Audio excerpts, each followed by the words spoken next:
Just Outdoors is brought to you in part by the following community supporters. Jervelin Hardware Hank, Deer River. Jervelin Hardware offers a broad selection of paints and sporting goods and a complete line of plumbing and electrical supplies. Jervelin Hardware, 108 Main Avenue, Deer River. Meds One Emergency Medical Services. Meds One provides mobile advanced life support, community paramedic primary care services, and education, event medical support, and consulting. Preserving lives and improving health. In an emergency, always call 911. This program is sponsored in part by Brewed Awakenings Coffee House. Brewed Awakenings is a green business with the mission to be a cafe where a person can eat every day and be healthy. Nurture your inner being at Brewed Awakenings, downtown Grand Rapids on Highway 2 East, across from the courthouse.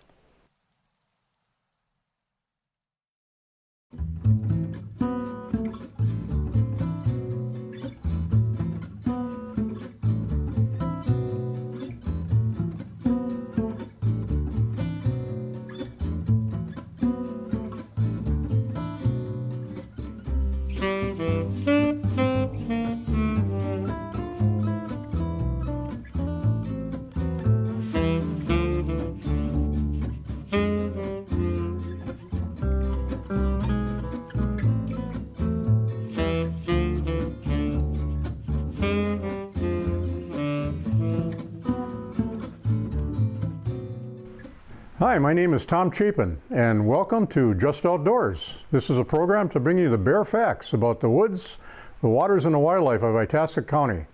And today we have a real special program. It's for you deer hunters out there, and all you people that might be deer hunting in the future, especially you kids. We're going to be cutting up and processing a deer today on camera here.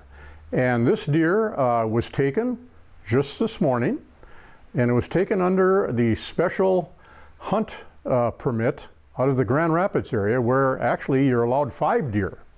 And the person that took it this morning is Rich Newstad. He shot that deer with a bow and arrow about 7 o'clock this morning. And Rich is a friend of mine who I said I needed a deer for this program, and he went out and got one within 24 hours.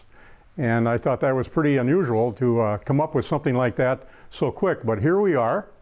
And the circumstances under which you shot that was tremendous. You just went out in your stand at sunrise this morning, and within 15 minutes you had a deer.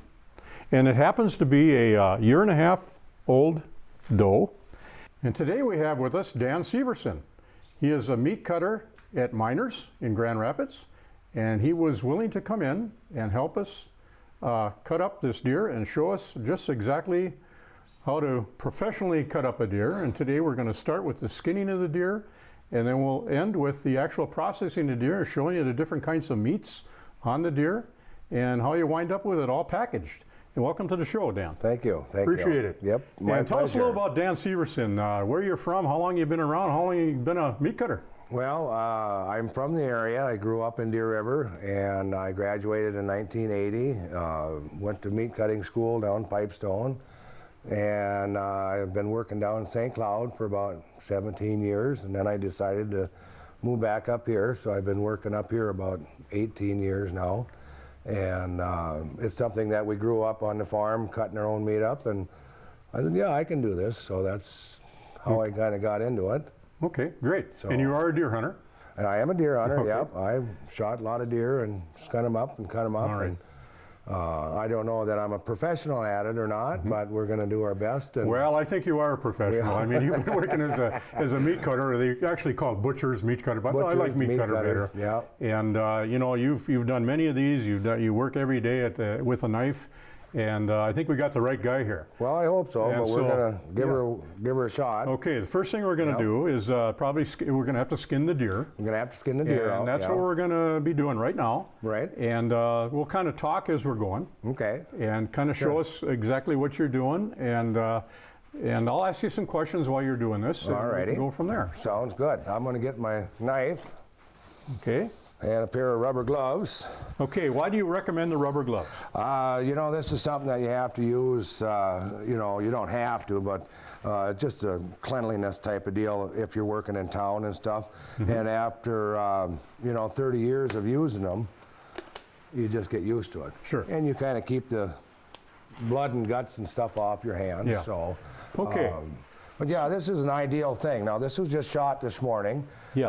You know, it's been gutted all out. It's just about as clean as I've ever seen it.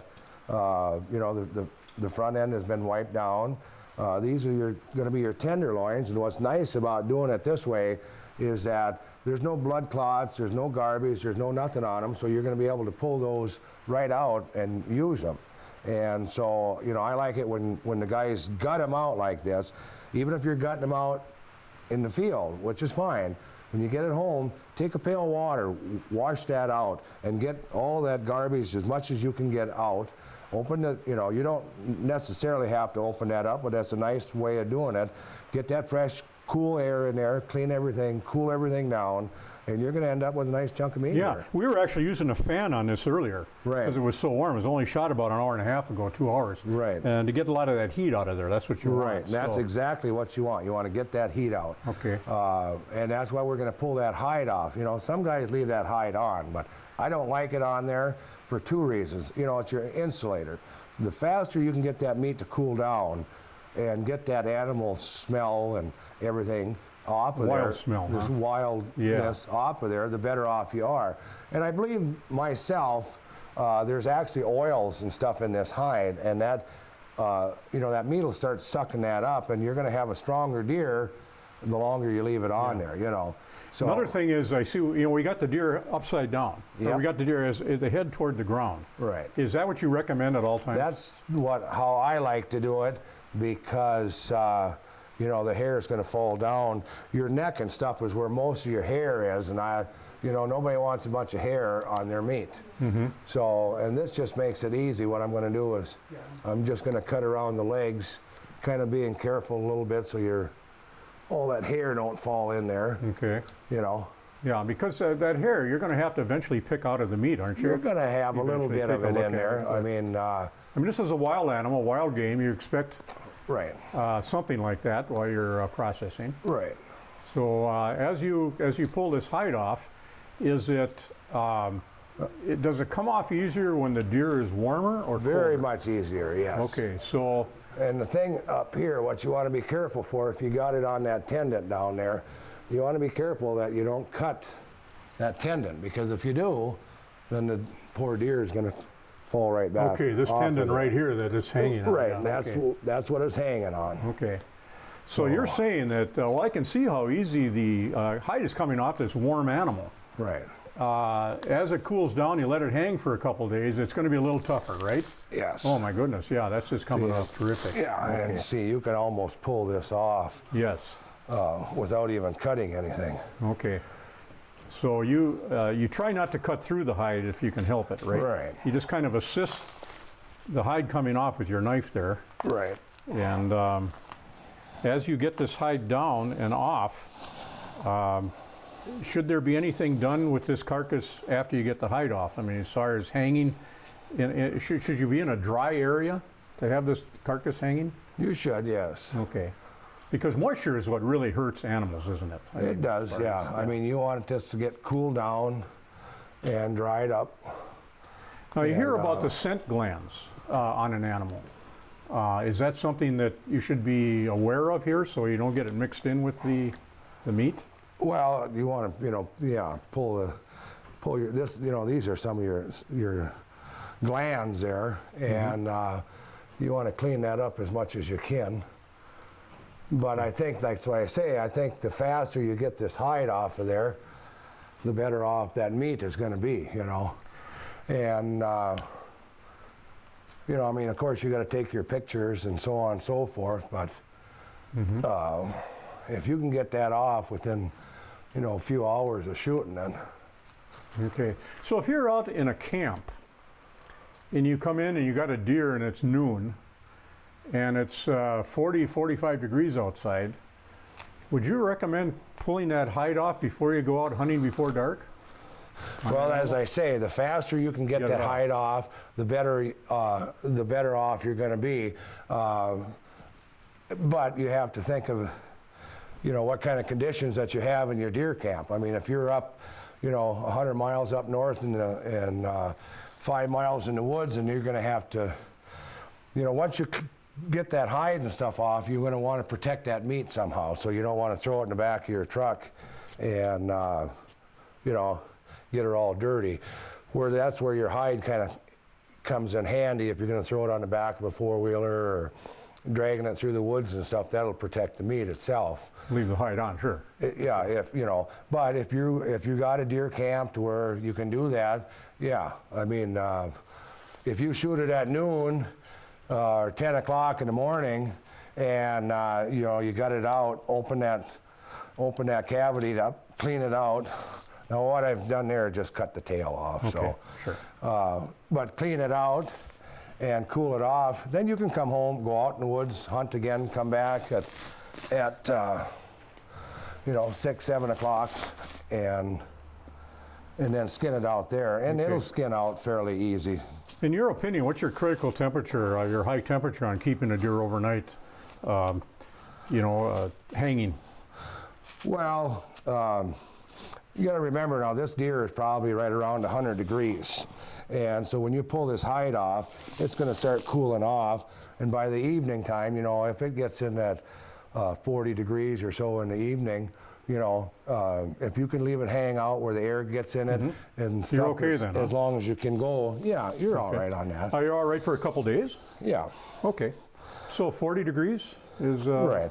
You know, typically if you're bringing that into a meat market or something, that meat market, their cooler is going to be running about 34 degrees, 32 degrees, something like that. You know. Okay. And so, but 40 degrees, you know, most guys' refrigerators are running 36, 38 degrees. So, you know, now what I'm going to do here is I'm going to just split this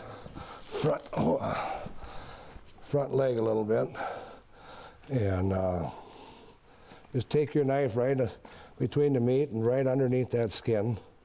And don't cut it up like that, because then you're not going to look very professional. So you recommend a sharp knife though, right? Right.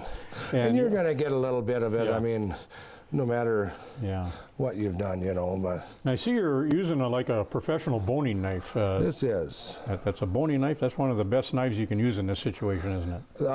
Yeah. You know, they got skinning knives and so on and so forth, but this is, use a knife that you're comfortable with. Okay. You know. I mean, it doesn't have to be, you don't have to go downtown and buy a real expensive knife, but, you know, these here, they're a Forstner knife. You can get them for about $22, you know.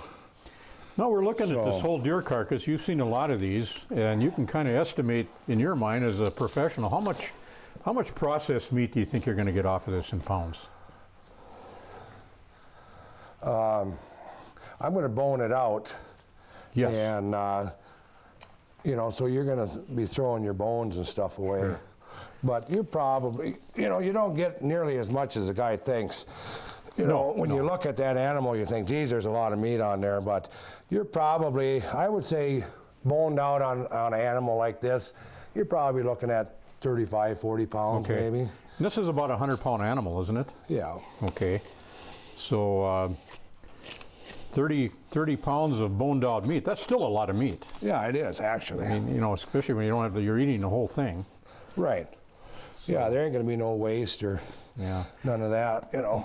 Now, while I'm holding this up here on the hindquarters, I can feel the heat coming out of this. Right. My hand is feels like 100 degrees right there. Right. Almost. It's yeah, I'm not exactly sure what temperature they are, but they're you know, it's around at 98, 99, 100, something like that. So, and it probably hasn't lost a lot of heat since it's been taken with that hide on there. Right. But now she's really starting to get in the air around the outside of the carcass, and the heat is starting to come off of this thing pretty good. And that affects the taste of your meat eventually, doesn't it? Exactly. Okay, that's what you're doing this for. This is exactly why you're doing it. You want to pull that off. Yeah. Now, you want to be careful. I understand there was a part of the blade from the arrowhead might still be in here, so you got to be careful. And it's right where she's busted off in there. Yeah. And there's always going to be a wound mark somewhere. Yep, but I'm not going to even monkey with that right now. What we're going to do is that we'll leave that firm up a little bit. Okay. You know, that when that meat is hot, it's kind of floppy. Yes. And as that cools down, it'll firm up. And then when we go to cut that, we'll be able to get in there a little bit easier. And then if there is broadheads in there or something, you don't want to be grabbing on them because cut up. You're going to cut it up, right? Sure. So that's what I've used, just my boning knife. Now, I'm going to have a little saw here. You can buy these right down in the hardware store for $15, $20. And basically just cut those off. Okay. And she's pretty much spun out. And there it is. There it is. What was that, 10 minutes maybe? Not very long. Now, if that would have been cold, if that would have been laying there for 2, 3, 4 days, you know, that job would have been a lot tougher. Yeah. So what we have learned so far, hopefully, is to get that hide off when that deer is warm. Right. Is your best option if you have that option. It is. As a hunter. Yep. Sometimes you don't have that option. I mean, you're in a camp, you're going out hunting. Right. But even toward the end of that day when the deer's cooled down quite a bit, it's still better to get it off as quick as you can. I mean, that's why I say if you shot this at 7 o'clock this morning and you couldn't get to it until 7 o'clock tonight, it'll still pull off. Not quite as easy, but pretty easy, you know. And, you know, I like it doing it from the bottom down, or whatever you want to call it. Like I say, all the hair kind of seems to go with the flow. Yes, your neck and stuff there's no hair on here at all. Your neck is where all your hair is. Some guys will cut that off and then they'll come backwards, and then that. I mean, this is perfectly clean, Dan. Right. It's just it's not, beautiful. there's a chunk in there, here or there, and but when it's warm like that, it peels off good. What I do is I just take a clean towel and look at it and see if there's a little bit of hair or whatever. You can pick that off, and yeah, there's not much hair on there. So I mean, it's got good color to it. It's got a little fat on it. Now, in your opinion, is that a fatter deer than you would normally see, or just about average? There's quite a bit of fat on. Yeah, I would see now some of that fat actually came off with the hide, and but yeah, it's pretty much of a normal deer. Some of them are a little bit fatter. Now, as we butcher this deer later here now, the fat is what you pretty much want to remove, isn't it? Yep. Fat on deer is not good. Right. To eat. Right. It's tallow or whatever you want to call it. Right. And so as you're processing this deer, not only are you going to cut it up into pieces and bone it, you're going to try to get most of the fat off too. Right. Okay. Yep. And then you have pure protein, right? Pure protein. Okay. Yeah. Because the deer is really good to eat. The meat is really good for you. Right. It is. So. It's good for you. And like I said, if a guy takes care of it, you know, you're going to go out and have the fun of the hunt and everything. That's fine. But this is, you know, this can be just as much fun. You know, a couple of guys standing around pulling that off, BSing a little bit. Kind of like now. Right, like now. Okay. And you're going to end up with some really good meat on your table. Beautiful. You know. Okay, now what we're planning here is we're going to let this deer hang for about 2 days. Yep. And in 2 days, we're going to come back and we're going to lay this on a butcher table. Right. And you're going to show us all the different parts of this deer and cut it up into those individual parts. There's better meat than others on this deer. There's better. There's the tenderloins, I think, are probably some of the best eating, right? Right. But as you go from end to end, you're going to get into a little tougher meat where you're going to maybe want to grind some of it. Right. So you're going to show us all that. So what we're going to do is we're going to come back in 2 days and we're going to, Dan's going to cut this deer up for us into pieces, and we're actually going to wrap it up in paper, ready to go for the freezer. Sounds good to me. Okay. Thank you, Dan. You're welcome. Thank you very much. Hi, folks. We're back again, Just Outdoors, and we're continuing the processing of a deer with Dan Severson. He's a meat cutter at Miners, and he has already skinned a deer, as you saw earlier in the program. And tell us a little about that. What condition are we in now? Perfect condition. We've taken and Rich shot this deer, harvested it Monday morning, gutted it out, washed it out good. We skun it out, got the heat off of it. We hung it up and cooled it off good, and it's nice and firmed up. And now we're ready to take her to the next step. We're going to pull her apart. And Okay, we're going to show the folks how to cut up a deer. We And are. how to separate it into chops and roasts and steaks and hamburger. We are. And all that kind of thing. Right. So if you Yep. haven't seen this or done it yourself or have done it yourself, you're not exactly sure what you're cutting up and what the best parts of the deer are. You're going Right. to show us that too. Yep. So that's what it's all about. Yep. And it's about 35 degrees right now here, 35 to 40 degrees, perfect temperature for doing this. Right. And Right. so, and we got a nice clean table. That's real important. Yep. Nice clean deer. Yep. So we'll let you go. We're good to go. What I'm going to do is I'm going to bone this out. We used to cut this up on a saw, and you can still do that. But if you're going to do this at home, it's a little easier just to bone it out. And you really don't want those bones for anything anyways. Okay, Now, so what I've done yeah. is I've got right by this this is your H bone, your pelvic bone. I've just took my knife and I followed it right down the back of that bone. Then you come down to this hip bone, that knuckle in there. You want to just take and cut right around there, like so. that would be equivalent to the femur right here, come through here. Okay. Yep. And look at And how what easy we're that going to came do is out. just pull that leg off. Now if this was a nice little lamb, that'd be your leg lamb. But it's a venison. This would be your round steak and your shank in there. And Well, tell us your about round sirloin steak. is going to be coming off of there. Okay, so you got some pretty good meat here. Very here good on meat that. there. Yep. Okay. Yep. But people And- think of round steak as not the best meat to cook. Right. More of round a- steak is a little tougher, but you know, this is a nice young deer, so I mean it's Okay, so that makes you a can difference, fry too. that up a little bit and it's going to be just perfect, you know. Now I'm going to do the same thing on this side, and I'm going right alongside that bone, and I'm going to pull this leg off. It's obvious, Dan, that you have a sharp knife. I got a very sharp knife, yeah. And that's fairly important on this, isn't it? Because you're just A going sharp through that like knife nothing. is very good to have. Anything you use a knife for, Right. I suppose. Yep.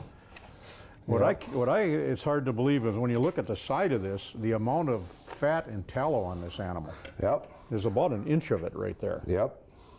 Yeah, That's a healthy animal then.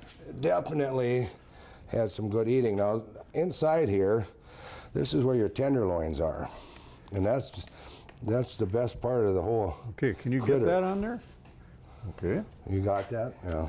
Okay. Because the tenderloin, that's the number one. Everybody Choice likes piece of that meat, right? tenderloin. Yep. And that tenderloin is real tender because it really doesn't serve a whole lot of purpose in that animal, other than kind of a little bit of a cushion for that backbone. And all I've done is I've gone right up on the top of that backbone, and I just followed that bone right around, and you just kind of peel it out of there. This peels right out of there. doesn't Yep. And this doesn't have to be perfect. You want to save as much as you can, but you know, if you're not used to, you know, I've done this for a long time, and if you're not used to it, it might seem a little harder than what I make it seem. But as long as you just follow that bone, you're good to go. So we've taken our legs off, we've taken the two tenderloins out of there. And what's nice about this is that, you know, they've done a perfect job gutting it out and washing it out, taking all that stuff out of there, so that meat on the inside is just as good as can be, you know. So now You wouldn't that even I- have to clean that meat from there on, would you? I mean, that's ready to go. Not really. You know, you want to take, there's going to be a little blood clots on there and Sure. stuff, so you want to peel that off. Okay. You know, it doesn't look good, throw it away, you know, give Yeah. it to your dog or And mainly whatever. the tallow you want to get off, right? The fat. Right, Okay. yep. So I've got the legs off, and I've got the tenderloins out. Now I'm going to pull the back straps off. And this would be your T-bones in here. If you would cut that on a beef, this would be where your T-bones are. Your hind legs are, of course, up like that, you know. So if you was cutting up a beef, if you The were cutting small up of the a back lamb, is your T-bones right here. yep. Okay. This is where your top sirloin would sit in. We pulled them off kind of on that round. And those are coming off of there eventually, aren't they? Right, they'll Okay. come off of there. Now I'm going to pull that back strap. And this would be where your porterhouses are. Your T-bones would be sitting right in here. If this was a beef, you would split that you leave one of the ribs on the hind quarter, and then you would split that, and anything up above here would be your ribeye. So basically this is going to be your ribeye section right here, okay? When you turn that around, your chuck roast would come off with your front legs. And So go through that one more time, would you?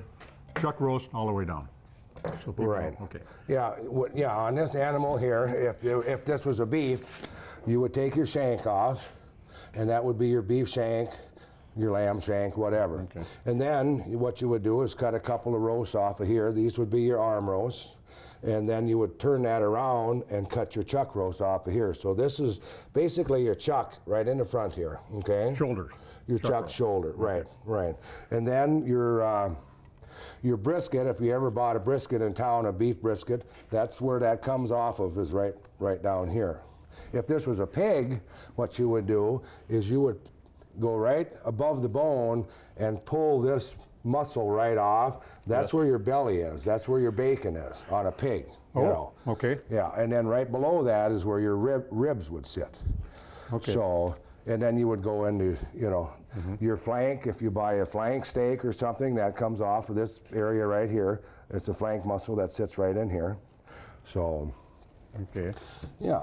Very good. Thank you. And this is kind of a small scale. If this was a beef, I wouldn't be throwing it around like that.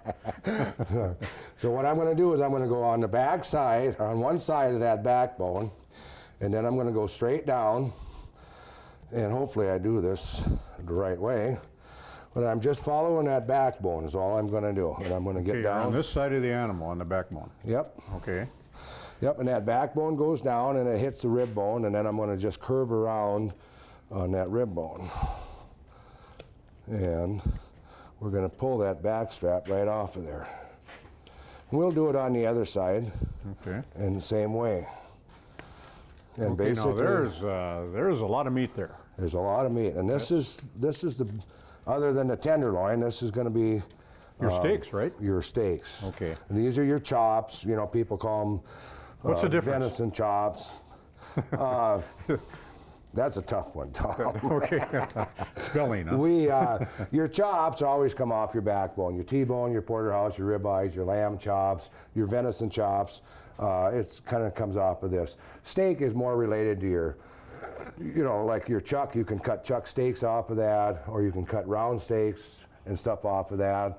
And I would say, you know, your round steak's going to be a little more tough and so on. But Okay. I don't know what exactly the difference is. Now you mentioned porterhouse, right?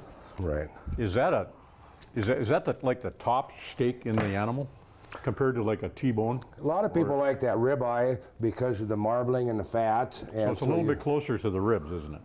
The porterhouse than the T-bones?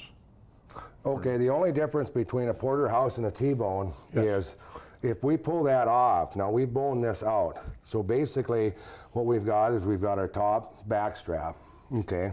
On the back part of that is going to be your backbone and part of your little rib bone. And then on the bottom of that is going to be your tenderloin. Now, if you would cut that, that sits in there like so. And if you would cut that with a saw, with the bone in it, you're going to have your top, this is your New York strip. If you bone out a T-bone, the top of that back strap is your New York strip, okay? But anyways, if you leave that in, you're going to have your back strap or your New York strip. You're going to have your bone in there, and the tenderloin's going to sit underneath there. You're going to cut that into steaks. As this tenderloin gets smaller as it goes up in the front end, the only difference between a T-bone and a porterhouse is the size of that tenderloin. Okay. You know? Okay. Or your filet mignon, that would be what that would That's the call. best meat in the animal there. Right. So So now porterhouse I've- a little closer to the ribs then. Right. Okay. I've pulled that one side off. Now we're going to do the same on this side. I'm going to just go right along that backbone and all the way down. You're going to get down towards the end here and there's that's where your hip bone, your pin bone sits in, and so you go down to that end there, and you just kind of hump over that bone is all you're doing. There's a lot of feeling here. It's You almost like filleting a fish in a way. You follow the rib bones and the backbone. You can feel your way through that, can't you? You feel your. And you want to be as close to the bone as you can to get the maximum meat off, I would imagine. You do, especially on the backbone. But you know what, Tom? If you're cutting this up at home, and we'll talk about that. I'll show you that a little bit later. But if you happen to screw it up, it's not going to be the end of the world because. You know, unless you're looking for a good presentation, you can pull that meat off later, and you can use it for little, you know, sirloin tips and Sure, put it in a stew or whatever. in a stew or. You're not going to a restaurant plate here with this meat. No. If you're trying to impress somebody, then you know, then probably you're in the wrong looking business. Yeah.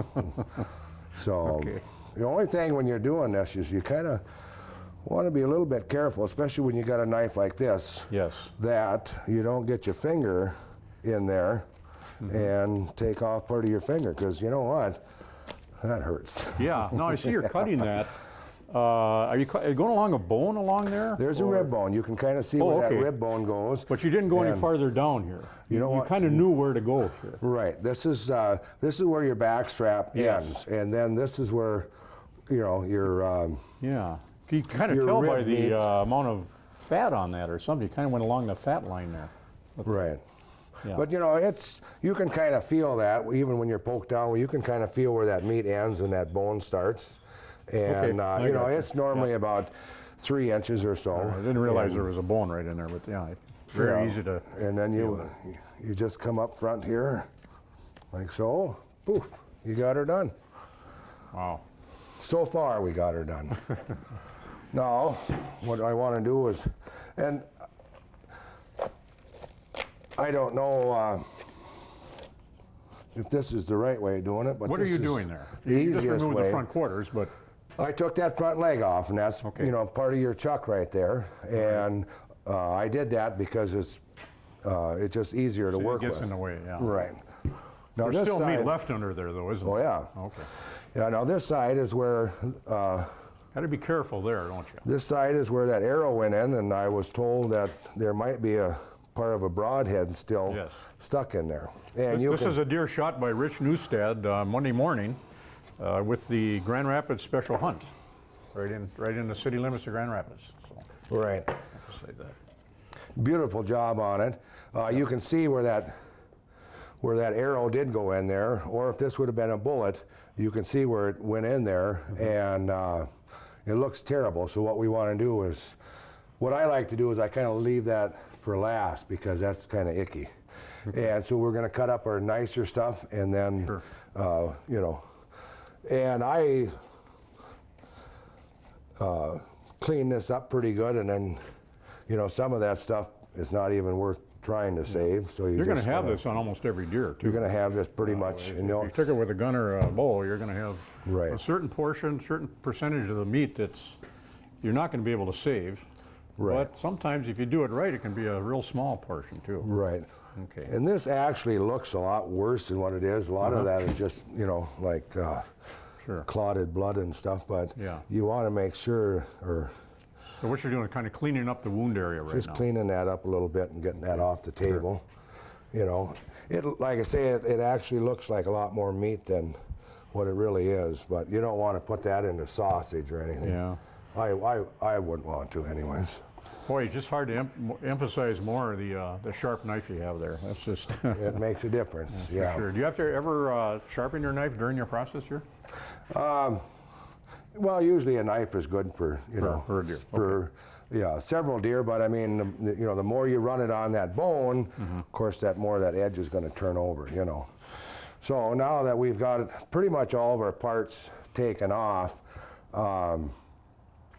we'll start on that. But now Rich doesn't want any ribs off of there. But if he did, this is a brand new saw I got from a very good friend of mine. And I've never used it, so I don't know how it's going to work. But if he wanted ribs off of there, what you would do, you know, that brisket bone has already been busted open. So all you would do is just go above this backbone here. Can I help you here? You can hold it if you like. And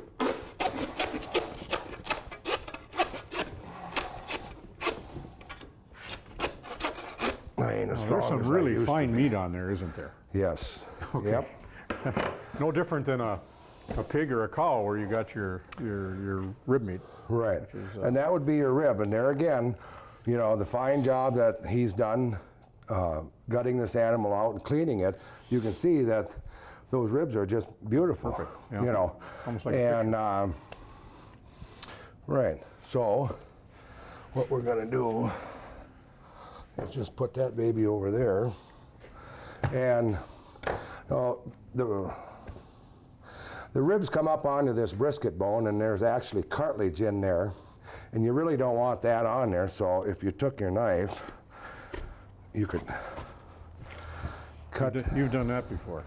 Yes, and you can see that those bones turn into cartilage, and it's very easy to cut that off. Look like a healthy. So you know, if you wanted to put a little rub on that, leave it sit for a day or two, and throw that on the grill. Oh, that'd be. How about this? Leave that with it? I would leave that with it, but Really? Okay. you don't have to. I mean, it all depends on what you like, you know. Okay. If you do that, you know, there's a little seam here that you want to pull off. And Pulling the skin right off of that. yeah, and that's just, you know, that's just a little rubbery. Is that like the brisket? Am I using the right terminology, or what is this area here? Your brisket. That's the brisket. Is right up here. Okay. This is your flank. This would actually That's the comes flank. off Okay, the hind. that's the word I was looking for. Yeah, flank. that would be your flank. That would come off the hind. And on quarter. beef, you get flank steaks. Those are pretty do. popular. Yep, Right. Out of Yep. that, which is a lot thicker. Right. You could And- still eat that though. You could, yeah. The only thing is, there's not going to be a whole lot of meat Mm-hmm. on that. So, I mean, if you do like ribs and stuff, I would just leave that right on there. And the thing is that you want to pull that as much of that silver skin off of there. Now, I took the bad side of this. I should have took the other side, because this has got a little bit of blood clot in there. But Well, you know, everybody's going to have it. that's going to have to be cleaned up anyway. So what we're going to do is just peel a real thin layer of that off. And you want to take as much of this fat off as you can, because that's what that fat, that tallow, is what gives it kind of a Just opposite of a beef. right. The beef you want to kind of leave it Kind of on, leave it on there, yeah, for the flavor. but No flavor in deer tallow. right, Well, there is, but it's not good. right. So, and then you could cut these in half again if you wanted to, Okay. or you could just leave them whole. But you would just clean it up as much as you wanted to, and then that would be your ribs. So, I can see it on a grill already, seasoned overnight. you know, I've actually had those. You know, put a Yeah. good rub on it and seasoned them up, and yeah, they are good. You know, A but little charcoal flavor with it. right. Good. So, where'd these come from? Well, there you go. There they came right out on me. There's your blade. You didn't do that when I was looking the other way, did you? Not do that. I was worried That about kind of scares those, me right there a little and bit. that must have came off when I pulled that up. But Yeah.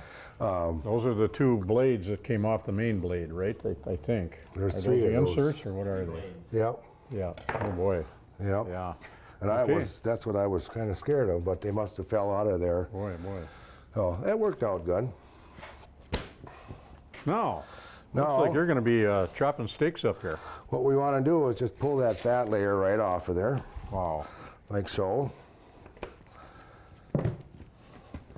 And clean that up a little bit. So basically, your back straps, Dan, are a big part of this whole thing, isn't it?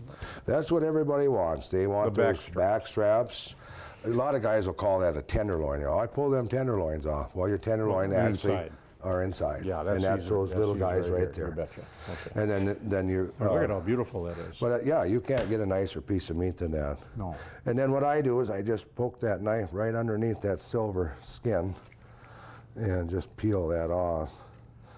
I don't know that you would necessarily have to on such a young deer like this, but you're not really wasting anything. And Well, sometimes I run into that on venison steaks that I've eaten and prepared. You see that on there, and it comes off after the cooking too. right, But it's probably better to get it off. yeah. Okay. Like I say, I don't, you know, the older the deer is and so on, the more that you would probably want to take that off. But Okay. these young guys, why? There's a lot of difference between the flavor and taste of an older deer and a younger deer, or is it where they're raised or where they keep their, where a product of their what they eat? I don't know. I imagine it has something to do with what they eat. You know, if they're out on some good clover and alfalfa fields and stuff, Yeah. you know, they're going to be more of a grain-fed animal. In, you know. But what have you instead seen in of, older deer? Have you seen meat that is not as palatable as? Right. The older, you know, everybody wants to shoot that 30-point buck. And, you know, that's good bragging rights and stuff. But I'll tell you what, if I was looking for something to eat, this would be the ideal deer. You know, a little fork horn, a little yearling doe like this. It don't get any better than this. It just absolutely don't. And you can cut this up and you can cook this up. You don't have to add a bunch of beef or pork or anything even to the hamburger. If you grind that up, you know, you could taste the venison. It's like a little bit of a venison-y taste, but it's not overwhelming, you know. So now that we pull the straps off, basically all you're going to do is cut them into steaks. And, you know, how thick do you want them? You want them a half an inch, a quarter inch, you know. I mean, I like to cut mine, you know, 3/4 or inch. And something like this, I don't think you have to be afraid of cooking it so it's pink in the middle. You know, I think a lot of people think that it's a wild animal, so I got to cook it, you know. And That's a big mistake, isn't it? it's a very big mistake, you know. Now, we've harvested this animal, we've skun it out, we've looked at it, it's got good color to it, it's got good smell to it. You know, you can look at the glands, and that's exactly, when you get into the big packing houses for beef, what they do is they pull that gland off. And that's one of your glands. There's several glands in this animal. And what they do is they split that open. And you can see that gland has got just a nice color to it. If that gland, that's how they tell if that animal is sick or if it's got a fever. They can tell if it's been pumped full of antibiotics and stuff, is out of those glands. And so when you look at this animal, you can tell that it's a nice animal, perfect for eating, you know. You get some of them big old bucks, and even those does. I mean, you know, some of those does will get well into that 200 pounds. And Well, this particular deer probably is fed on a lot of vegetable gardens in town and bird feeders, and things like that. apple so it's very well trees, fed, and, yes. yep. So we got our tenderloins out, we got our back straps out. We're going to take this is going to be your sirloin tip. Your round is made out of 3 or 4 muscles. This is your sirloin tip. Comes right off that knuckle, off that hind leg, and basically you just go right above that knuckle. You go straight down to that round bone. Is this this is the top of the leg, isn't it? Mm-hmm. Okay. And you pull that off, like so. And this is going to be your sirloin tip. And what you want to do is pull that little bit of that skin off of there, like so. And you got your sirloin tip. Wow. You want to clean that up a little bit. And that's going to be all for sausage or hamburger or something. And there you got a nice little sirloin tip. You can use that for roast. You can cut that into your sirloin chops. You can cut that into stew meat. You can slice this real thin for beef jerky or venison jerky, if you like. This other little piece that sits on there is actually your top sirloin. And boning it out makes it so it doesn't look quite Top as sirloin nice. is But the best sirloin, isn't it? top sirloin is, yeah, and that is actually a piece that comes off of that. Top sirloin actually comes off of the top of that, or the back of that back strap. Real close to the back strap, and Right, that so means it's good meat. It's a nice, it's tender and good, you know, flavorful. Sure. Now what we're going to do is we're going to pull the other muscles off of this. And there again, I just go down by that bone, and then come back out around. So you're just cutting around that bone, basically, like so. Okay. And you're pulling that off. And then what I'm going to do is I'm going to butterfly this open, or seam it open. And again, like what, so. And there's what choice of meat are we looking at here? this is going to be your round steak. All round steak. Yep, Okay. and your round steak is made up of your top round, which is the better piece of the round, and that's going to be that muscle there. You pull a little of that silver skin off, you pull some of that stuff off there, and you're just cleaning it up. Pull that fat off like so.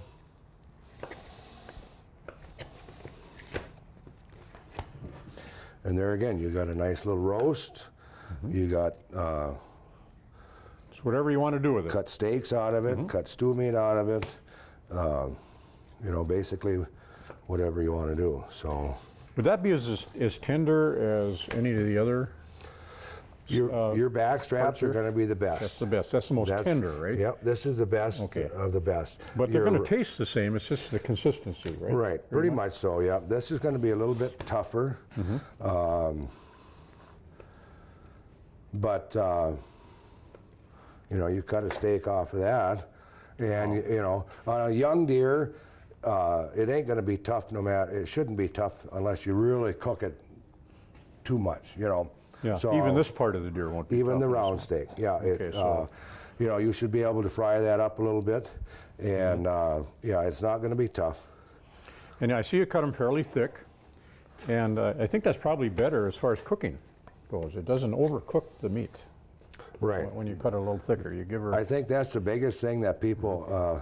It's just like fish, you know. People think that, you know, geez, I got this fish, so I got to really cook it, or any kind of, you know, seafood. They cook it way too much, you know. They cook shrimp because we got to cook it. Well, then it turns out tough and chewy and whatever. Venison's the same way. You don't have to overcook it. You can eat it when it's pink in the middle, you know. The thing about this is, you know, this meat is sterile meat. And until it's being cut and exposed to something, you know, your hamburger is going to be, some of it's going to be on the outside, some of it's going to be on the inside. You grind it all up, it's mixed up. I would recommend cooking that well done. Okay. Sure, and because And it don't matter if it's beef. the surface areas is more exposed to. Right. Yeah. So I mean, if we washed this table and we sanitized it and whatever, but there still could be something on there where, you know, the steak, even if there was something on there, it's going to be on the outside. So when you cook that, the outside is going to be hot enough to kill anything that was on there, and the inside is still, it hasn't been contaminated. So. And no matter what, if you're grinding something, you still don't want to get any tallow in it. No. Okay. And actually, that's what you spend a lot of time removing the fat and the tallow here. You do. And that's good. The more time you do that, the better your product you're going to have. Right. The more of that stuff that you can get off, the better off you're going to be, you know. And, you know, pulling your main muscles out and stuff, that's the easy part. Right. And that's the fast part. And then actually going through it and cleaning it up for your hamburger, that's where it's going to be a little bit more time consuming, you know. But, you know, you get a few guys together and it don't take that long, you know. And this would be your third piece of that round. This would be actually the bottom round, what they call a bottom round, a rump roast. And this little muscle here would be your eye round.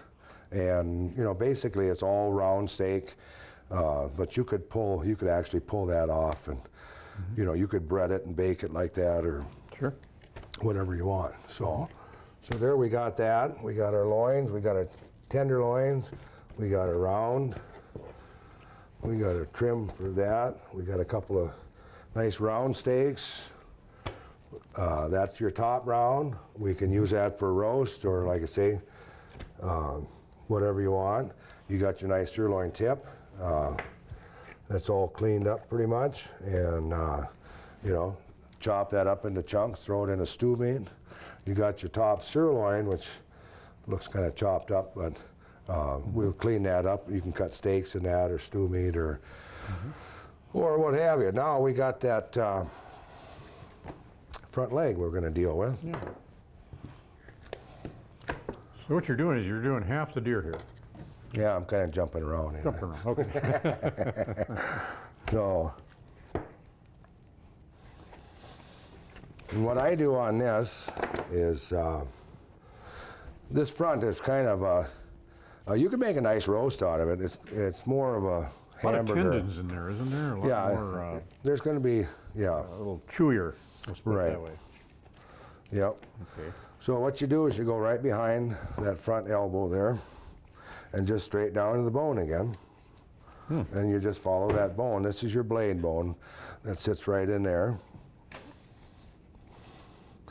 This is the newest steak that they came out with. It's called a flat iron steak a couple years ago. And your flat iron steak is just your upper blade muscle. Good. Yeah. Yeah. It's just a chuck steak, basically, glorified chuck steak. But so they sell that in the meat department at grocery stores as a flat iron steak. Flat iron steak, and it's just the top part of your deal. Okay. It's the old, when you used to cut meat up, the old 7-bone roast, it's that muscle that sits right above that, you know. Okay, so. And more of a marketing tool with the name, maybe. That's what it is, yep. Okay. So. Doesn't taste any different because they named it. No. Okay. They just get a little more money for it. Sure. But. All right. Well, Rich said that he wanted a nice little chuck roast off of that, or off of that front. So we're gonna. I suppose you got to satisfy the person that actually went out and legally took this deer. He's the boss. Special permit. Yep. And being that he did such a good job, I suppose we'll have to. Yeah. Well, this deer won't be eating anybody's flower garden now, so that's one less in the city. There's Not a lot you of. want to kill all the deer off, but you want to at least keep the population controlled. Right. There's a lot of deer in the city. Yes. I think you guys got more deer in the city than we have out in the country. I believe that. That's because they can survive the winter a little better here. That's probably true. Yep. A lot better eating and. So. Boy, you really go through that. Okay, now what do you got here? Are you going to cut that into steaks, or are you just going to? You could. You know. Okay. Yeah, a lot of people, like all the steaks that they can get. Now this is going to be a little tougher, like you said, than your round steak or your other ones. Yeah, you could certainly take that, cut it into slices all the way back, and you can make your arm steaks off of that. Or there again, you could grind it up for sausage. You can make stew meat out of it. So we've got that. Okay. Then if a guy wanted to get real fancy, and I've never had them, but this is your shank. So if you wanted to, cut that up, and if you had a recipe for lamb shanks and you couldn't find any lamb shanks, you could actually substitute this, especially because it's off of a small deer. You know. That's still a lot tougher meat, though. I mean, you're gonna. That's real tough. You got to really cook that pretty good. Yep. To break down the fiber. Okay. Right. But it's still edible. I mean, it's still something that you could salvage here. Right. Rather than throw it away. Right. But is that something that can go to hamburger? Right. Okay. Yep. And basically, the rest of this is going to be all hamburger or sausage. Okay. Whatnot. So we've pulled, you pulled the better stuff off. And even like these ribs, a lot of people really don't like those ribs. And so, we would bone those out, and that would go into hamburger, So I see what you're doing. You're taking these extra pieces that you cut off and salvaging the meat, separating it from the tallow. Right. And there's your future hamburger right there. Right. Okay. Yep. And you can get a little bit of tallow in the hamburger or not. I mean, you get a little bit, it's not going to hurt anything. No, it's not going to hurt. You just want to get as much of that off of there as what you can. And like I say, even like that silver skin, you want to get as much of that off of there as you can. And the more you clean it up, the better off that you're going to be. So. I won't hit you with that knife, Tom. So promise me. I've never cut anybody yet. I wanted to a couple of times, but that's another story on another show. Right? Exactly. Okay. Yeah. So. All right, now here we go again. We're going to just pull this silver skin off of there again. Okay. Yeah. And clean that up a little bit, and then we're going to take and cut those up a little bit into steaks and wrap them up. Yeah. We're getting to that point right now where we can do some future wrapping here. Right. Okay. And that's the product you're looking for at the end of all this, is to have something wrapped in good paper that can be put in the freezer and ready to go. Right. Well, you know, this is all part of hunting, isn't it? This is, yep. And this is probably... If you're not willing to do some of this, you probably should think about it in the future. Right. As part of the hunt, because that's what the whole product is about. Well, and the nice thing, you know, a lot of people don't understand this. This is a hard part of the hunting. Yes. But a lot of times, and I've cut this up, I've had the kids out there helping me. You know, I've had relation come over, brother-in-laws and nephews and nieces, and nieces, because we got some nieces that go hunting. And, you know, some of the most, other than their big stories on their hunting and stuff, you know, some of their favorite stories is out in the meat shed, cutting it up, you know, and helping wrap and so on and so forth. Processing the meat, yeah. Right. Boy, look at how beautiful those steaks are. Wow. Them are just really nice steaks, yeah. Yes. Yes, they are. Professionally cut steaks. Yeah, look at that. Put a lot of meat on a little deer like this. There really is, yep. Yeah. Yep. And they're going to, you know, we've got a fair amount of steaks and roasts here, and you're going to get a fair amount of hamburger out of it, you know. Sure. So.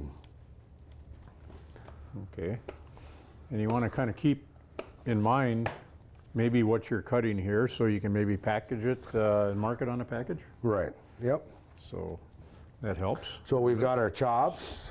That's your chops. Right here, and I don't separate them. I mean, this, you know, they're pretty much all the same. These are more your ribeyes, and you know, that's more your T-bones or whatever. But they're just chopped. Once you get them cleaned up like that, and whatever, they're just chops. So these tenderloins, I'm going to just pull some of that garbage off of there. Now, do people make steaks out of those, or just leave them like that? I just leave them like that. Just leave them like this. Right. Yeah. You don't really want to cut that. You can. I mean, you can if you want, but you really don't. Those are for to. special guests coming Them over. are very much. Yes. Yep. Would that include us, do you think, or? Well, you know, I figured that I might have to confiscate some of this deer. You know, just for the heck of, just to make sure that it's fit to eat. Yes. And, you can't. You know, that way. You're the best tester in the world because you cut it up. So. Right. Rich can't come back and say, you know, there was something wrong with that deer. You know. So, I'm sure glad you found the blades in there. That was a good deal. Yeah. I was surprised that they fell out, but what are we cutting up here now? One more time. They do that. I'm just pulling a little bit more of this. Let's reiterate what this is now. Pulling a little bit more of that seam off of that sirloin tip. Sirloin tip, boy, there you go. Yep, and he wants that as a roast, so we're going to keep that as a roast. Okay, so you know, can lay that right next to so we can. Okay. Yep.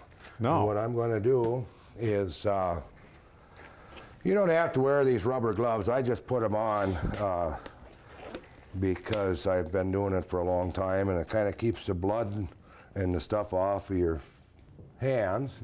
And I've got long fingernails. Everybody gives me crap about that. The reason that I do have those long fingernails, exactly. When you're, you know, when you're boning something out ain't so bad, but when you're cutting a pork chop or a steak and you got that bandsaw running, a lot of times what it'll do is those teeth, it'll hit something and that meat will roll on you.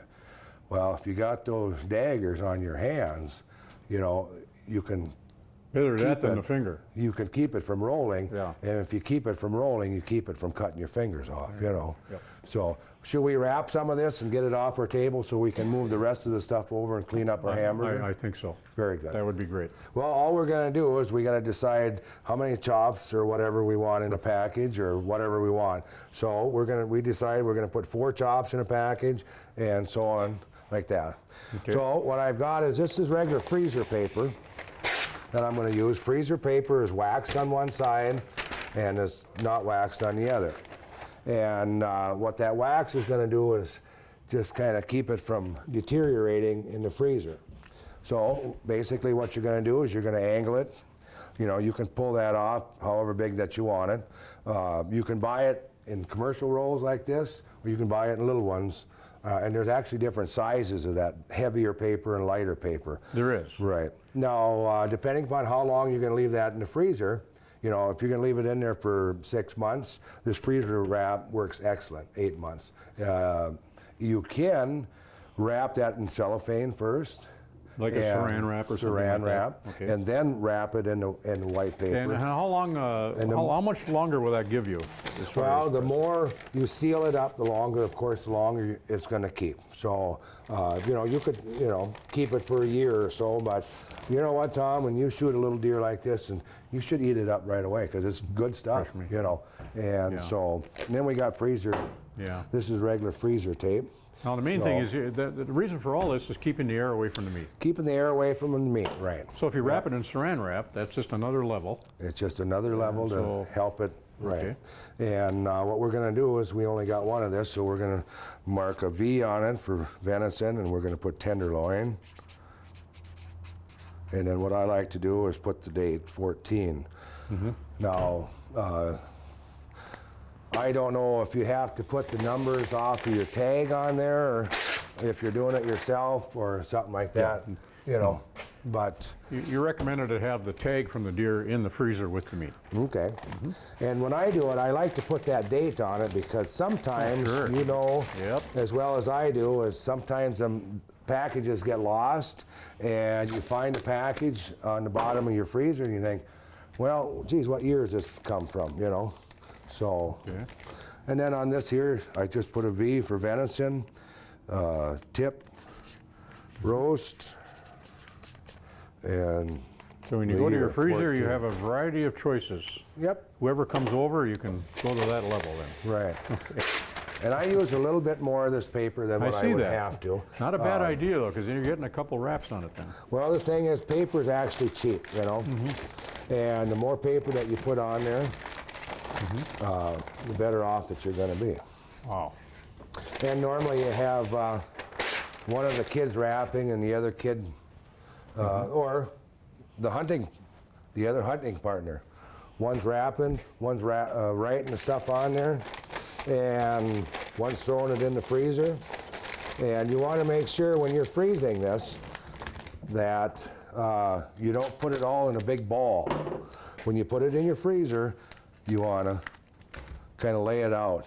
You know, if this would have been a big doe, you were going to end up with a lot more meat. You don't want to put it all in a basket and put it in your freezer, because then it's going to take 3, 4, 5 days for that inside to freeze. And then it's going to get all bloody and everything else. So when you put it in your freezer, kind of lay it out as much as you can, and then normally it'll freeze overnight. Yeah, and then you can put it in. And then you can put it in whatever you want. Makes you know. sense. Boy, just another tip you never think of. Exactly. You know, that's something I wouldn't have thought of. Well, I had a guy call me one time, and what he had done is he had a beef, and he processed it all, and he put it in a big freezer, and he called me up. Well, this was a while ago. He said, you know, it was the funniest thing. That first stuff that we ate was just delicious, and then he says, after a few months, he said that meat was sour, it rotted, and that's what he did. He put it in there. All that heat was contained. Yep. And heat is what rots meat, so there you go. So, so this it doesn't have to be 80 degrees, it can be 40 degrees. Right. So, and there again, make sure that the wax side is on the meat, and the wax is just another layer of insulation, is that right?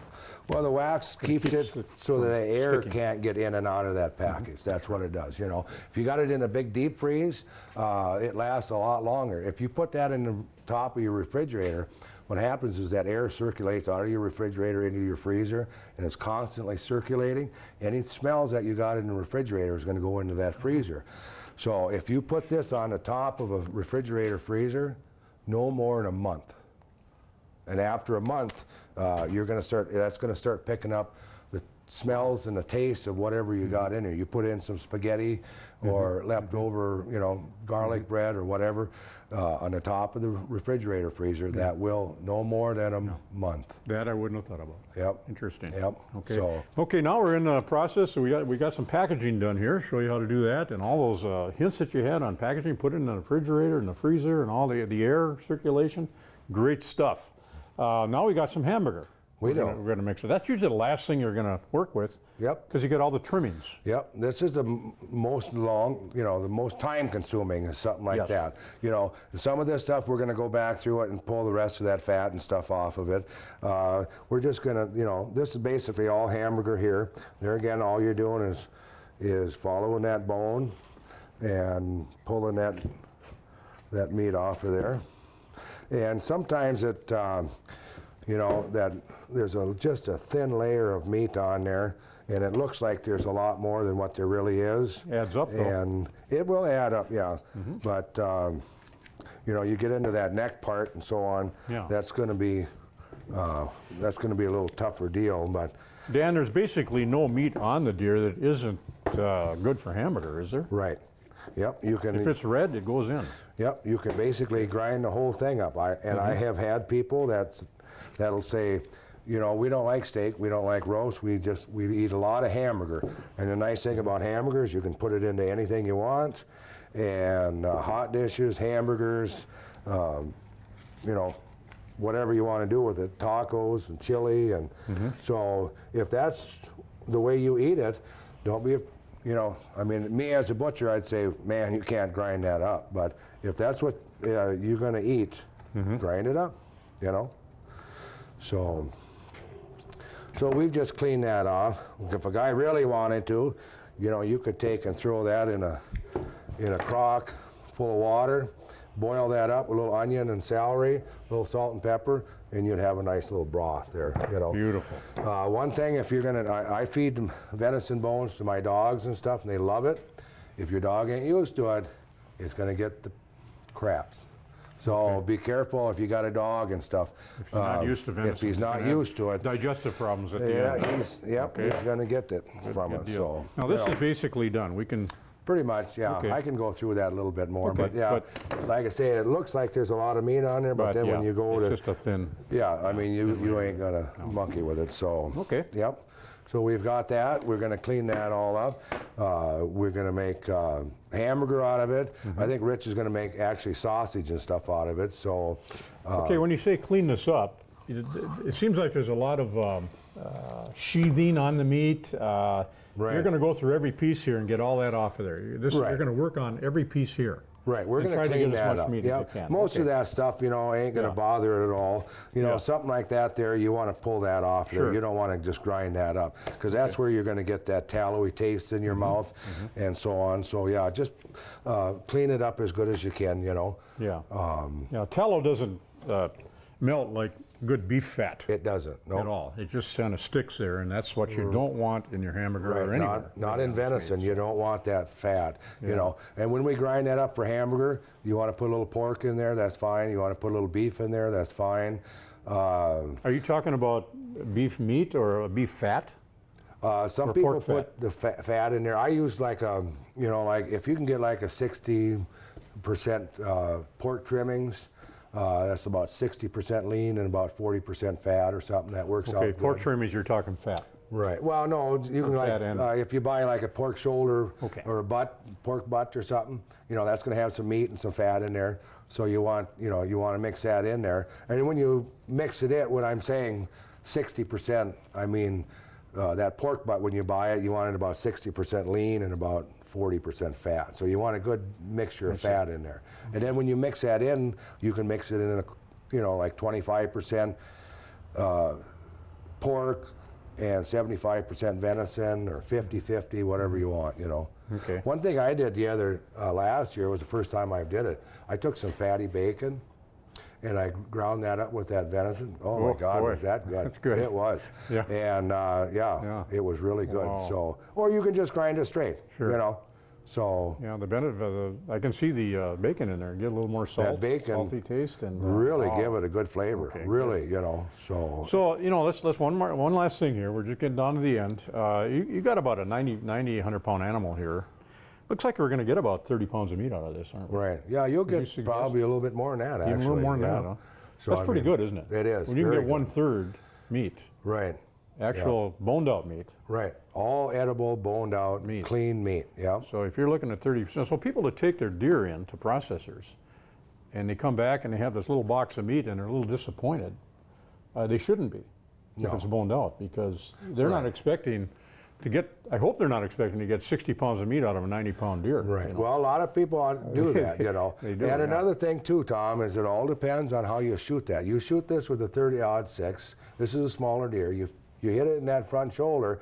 That bullet, that lead bullet's going to go through there, and it's going to just rip up everything. And this one here, we got a little bit of dirty stuff there that we got to clean up, but not much. Right. But if you hit that, and sometimes they'll hit it 2 or maybe 3 times with that 30-06. So, you know, if you could shoot that deer in the neck or in that front shoulder, you know, you're a lot better off. Okay. But you don't have to shoot it 3-4 times. The more you shoot it, the less you're going to get out of it. So, yeah, this is excellent. So we sure have covered a lot here. We've covered the whole skinning and the processing of this deer.